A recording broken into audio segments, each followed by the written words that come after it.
तर पुण्याकडे वळूयात। पुण्यामध्ये सायबर गुन्हेगारीच्या घटनांमध्ये प्रचंड वाढ झाली आहे। गेल्या 5 महिन्यात 21 पुणेकर डिजिटल अरेस्टला बळी पडलेत। सायबर गुन्हेगारांनी 9 कोटींहून अधिक पैसे लुटलेत आणि मोबाईल फोन तसंच ईमेल यूपीआयच्या ॲपद्वारे लोकांचे पैसे लुटलेत। गुन्हेगार फसवणुकीसाठी आता स्कूल ॲप्स किंवा व्हीपीएन वापरतात। काही प्रकरणांमध्ये चक्क बोगस शिक्षण संस्थांच्या नावाखालीही पालकांकडून पैसे उकळण्यात आलेत। आणि कशी होतीये नेमकी सायबर फसवणूक, या संदर्भात अधिक माहिती घेणार आहोत राहुल कुलकर्णी यांच्याकडनं। राहुल, वारंवार या अशा घटना ज्या आहेत त्या समोर येऊ लागलेल्या आहेत आणि त्यामुळे अर्थातच सर्वसामान्यांचे धाबे दणाणले असतील। काय अधिक माहिती?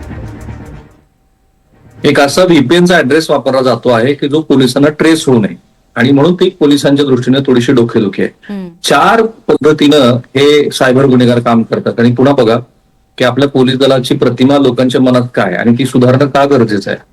पहिला सगळ्यात मोठा जो धाक दाखवला जातोय तो पोलिसांच्या नावाने दाखवला जातोय।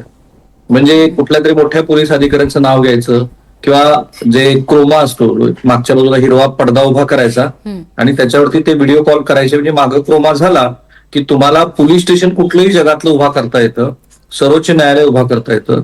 तर ही पहिली पद्धती आहे ती म्हणजे पोलीस अधिकारी, न्यायालय किंवा पोलीस स्टेशन याची प्रतिमा तयार करून त्यांना फसवायचं। दुसरी आहे त्यांना आमिष दाखवायची, काही ना काहीतरी तुम्हाला हे मिळेल ते मिळेल असं सांगायचं।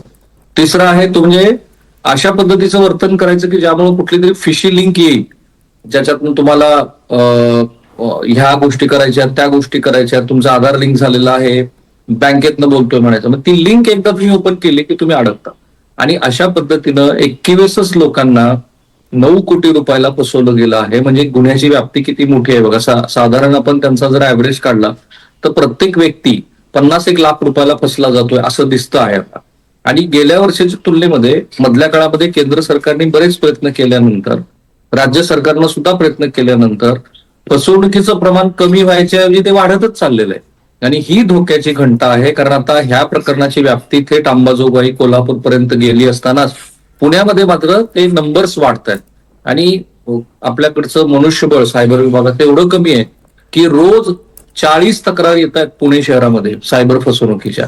तर रोजच्या 40 तक्रारी म्हणजे साधारणपणे जेवढे एफआयआर पुण्यात फाटतात गंभीर गुन्ह्याचे, ते 21-22 वगैरे असतात रोज, त्याच्या दुप्पट गुन्हे हे सायबरचे दाखल होत आहेत। आणि ते तपास करताना पोलिसांना वेगवेगळ्या पद्धतीचा चॅलेंजेसचा सामना करावा लागतो। माझ्या मते एक सोल्युशन आहे ते म्हणजे आरबीआयच्या माध्यमातून बँकेच्या पातळीवरतीच हे गुन्हे कसे रोखता येतील।